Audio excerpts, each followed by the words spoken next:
नमस्कार दर्शक बंधु मु पवित्र चलतु जाणी नवा आज दिन सबकि टॉप न्यूज अपडेट देश विदेश ठूँ आरंभ कर ओडिशार समस्त गुरुत्वपूर्ण खबर जानीपर आज भिडियो न्यूज देखा पूर्व आपण मान अनुरोध न्यूज गोटे लाइक कर चैनल को सब्सक्राइब कर दिंतु आपण मैंने क्यों जिलूर न्यूज टी देखुं न्यूज रे कमेंट कर जनातु चलतु नजर पकेबे आज प्रथम खबर उपर आज प्रथम खबर सकाळु हब उच्च शिक्षानुष्ठान सकाळु हब उच्च शिक्षानुष्ठान राज्यर समस्त कॉलेज और विश्वविद्यालय सकाळ खोलने चिठी लिखी उच्च शिक्षा विभाग सबु कॉलेजर प्रिंसिपाल और विश्वविद्यालय रेजिस्टर मानक चिठी लिखी विभाग दिन को दिन खरा बढ़ुवर ग्रीष्म प्रभाव को दृष्टि रखी सकाळुआ पाठपढ़ा परीक्षा करने को मार्गदर्शिका जारी कर प्रचुर परिमाणर पानीय जल एवं ओआरएस मौजूद रखा निर्देश देछि अपराह्न बाह्य कार्यकलाप न रखा निर्देश देछि विभाग बोली सूचना मिली। परवर्ती खबर आरंभ हो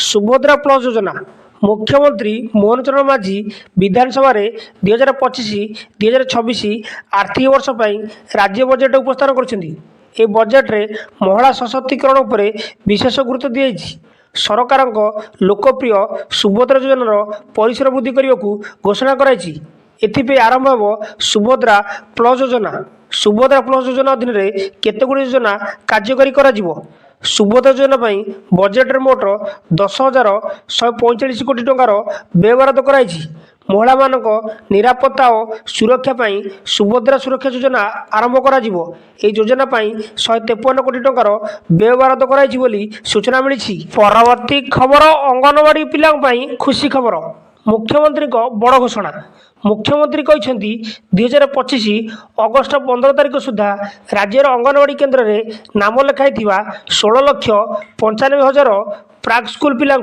मालती देवी प्राक विद्यालय परिधान योजन यूनिफॉर्म प्रदान करा योजना 85 कोटी टंका व्यय बराद नहीं मुख्यमंत्री घोषणा कर सूचना मिली। परवर्ती खबर गरीब झील मान गण विवाह आयोजन करेंगे राज्य सरकार मुख्यमंत्री मोहन चरण माझी विधानसभा 2025-2026 आर्थिक वर्ष पर राज्य बजेट उपस्थान कर महिला सशक्तिकरण उपर विशेष गुरुत्व दिखाई तेज सरकार गरीब झील मान बह एक गण विवाह योजना संपर्क में घोषणा कर यार ना हो मुख्यमंत्री कन्या विवाह योजना यही माध्यम गण विवाह आयोजन करा सरकार ए बाबद समस्त व्यय वहन करेंगे और कन्या को सरकार पक्षर एक उपहार दिज्व योजना 12 कोटीर व्यय बराद कराई अन्य पक्षरे मुख्यमंत्री संपूर्ण पुष्टि योजना 526 कोटी टंकार व्यय बराद कराई सूचना मिली।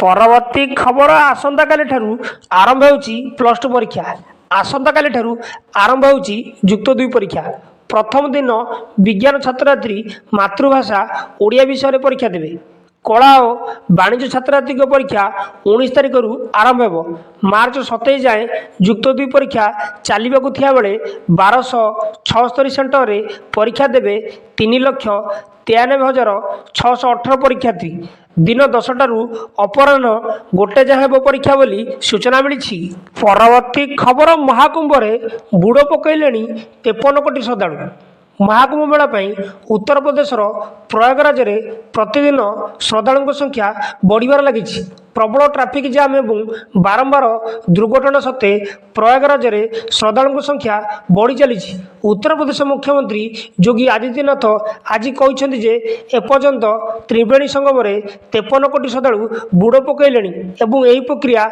आगामी 9 दिन पर्यंत जारी रही सूचना मिली। परवर्ती खबर एणिकी श्रीमंदिर उपर ड्रोन उड़ाइले दृढ़ कार्यानुष्ठान एणिकी श्रीमंदिर उपर ड्रोन उड़ाइले दृढ़ कार्यानुष्ठान श्रीमंदिर 100 मीटर परिधि अंचल निषेधांचल भाव डीजीसीए पक्षर निर्देश जारी कराई यही अंचल ड्रोन आदि उड़ाइवा संपूर्ण बेआईन जदि एपरी देखा जाए तेरे ड्रोन उड़ाणकारी विरुद्ध में हेब कार्यानुष्ठान ତେବେ ଶ୍ରୀମନ୍ଦିର ଉପରେ ଡ୍ରୋନ୍ ଉଡ଼ାଇବା ଘଟଣାକୁ ନେଇ ପୁଲିସ ପକ୍ଷରୁ ସିଂହଦ୍ୱାର ଥାନାରେ ଲିଖିତ ଅଭିଯୋଗ ପରେ ମାମଲା ରୁଜୁ କରାଯାଇଛି। ସାମାଜିକ ଗଣମାଧ୍ୟମରେ ପ୍ରଚାର ପ୍ରସାର ଉଦ୍ଦେଶ୍ୟରେ ଯୁବବର୍ଗ ଡ୍ରୋନ୍ ଉଡ଼ାଇ ଶ୍ରୀମନ୍ଦିରର ଭିତର ପାର୍ଶ୍ୱ ଭିଡ଼ିଓ ଓ ଚିତ୍ର ଉତ୍ତୋଳନ କରୁଛନ୍ତି। ଏହା ସମ୍ପୂର୍ଣ୍ଣ ବେଆଇନ। କିଛି ସୋସିଆଲ ମିଡ଼ିଆ ଆକାଉଣ୍ଟକୁ ଚିହ୍ନଟ କରାଯାଇଛି। ସେମାନଙ୍କ ବିରୁଦ୍ଧରେ ଆଗାମୀ ଦିନରେ କାର୍ଯ୍ୟାନୁଷ୍ଠାନ ଗ୍ରହଣ କରାଯିବ ବୋଲି ସୂଚନା ମିଳିଛି।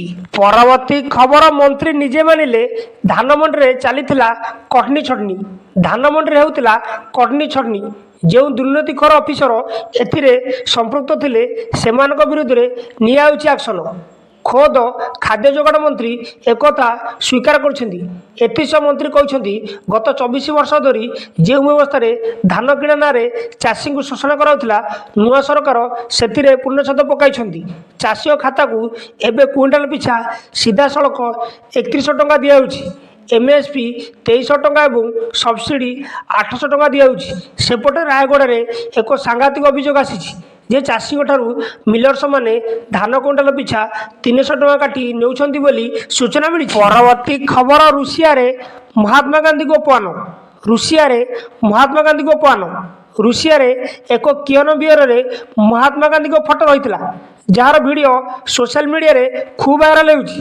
ଯାହାକୁ ନେଇ ଲୋକମାନେ ରୁଷ ନିକଟରେ ଏହି ପ୍ରସଙ୍ଗ ଉଠାଇବାକୁ ପ୍ରଧାନମନ୍ତ୍ରୀ ମୋଦିଙ୍କ ନିକଟରେ ନିବେଦନ କରିଛନ୍ତି। ତେବେ ଏହି ଫଟୋ ଭାଇରାଲ ହେବା ପରେ ବିବାଦ ଦେଖାଯାଇଛି।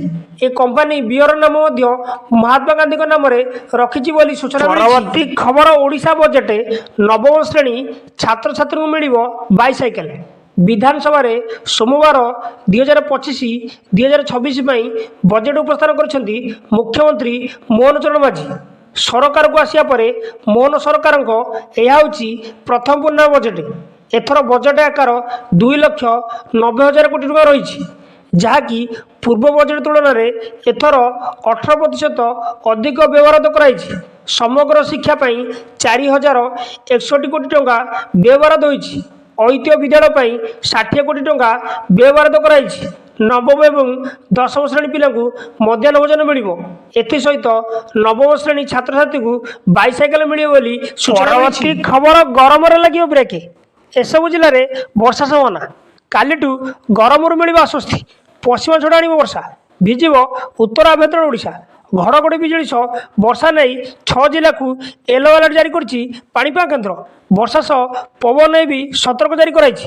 ବଙ୍ଗୋପସାଗରରେ ସୃଷ୍ଟି ହେବାକୁ ଥିବା ପଶ୍ଚିମ ଝଡ଼ ପ୍ରଭାବରେ କାଲିଠୁ 2 ଦିନ ରାଜ୍ୟରେ ଘଡ଼ଘଡ଼ି ବିଜୁଳି ସହ ବର୍ଷା ହେବ ବୋଲି ପୂର୍ବାନୁମାନ କରିଛି ପାଣିପାଗ କେନ୍ଦ୍ର। ଏଥିପାଇଁ କାଲି 6ଟି ଜିଲ୍ଲାକୁ ୟେଲୋ ଆଲର୍ଟ ଜାରି କରାଯାଇଛି। ମୟୂରଭଞ୍ଜ, କେନ୍ଦୁଝର, ଯାଜପୁର, ଭଦ୍ରକ, ବାଲେଶ୍ୱର ଏବଂ କେନ୍ଦ୍ରାପଡ଼ାରେ ବଜ୍ରପାତ ନେଇ ସତର୍କତା ଜାରି କରାଯାଇଛି ବୋଲି ସୂଚନା ମିଳିଛି। ପରବର୍ତ୍ତୀ ଖବର, ଭିଡ଼ ନିୟନ୍ତ୍ରଣ କରିବ AI କ୍ୟାମେରା।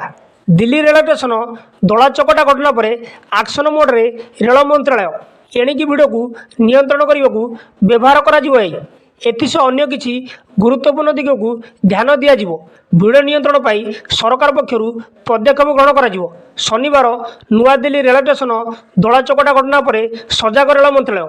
ଆଗକୁ ଯେପରି କୌଣସି ବି ରେଳ ଷ୍ଟେସନରେ ଏଭଳି ଘଟଣା ଯେପରି ନ ଘଟେ ସେ ନେଇ ନିଆଯାଇଛି କିଛି ଗୁରୁତ୍ୱପୂର୍ଣ୍ଣ ପଦକ୍ଷେପ ବୋଲି ସୂଚନା ମିଳିଛି। ନ୍ୟୁଜ୍ଟି ଏଇଠି ସମାପ୍ତ ହୋଇଛି। ନ୍ୟୁଜ୍ଟି ଭଲ ଲାଗିଥିଲେ ଆପଣମାନଙ୍କୁ ଅନୁରୋଧ, ନିହାତି ଭାବେ ନ୍ୟୁଜ୍ ଗୋଟେ ଲାଇକ୍ କରି ଚ୍ୟାନେଲକୁ ସବସ୍କ୍ରାଇବ୍ କରିଦିଅନ୍ତୁ।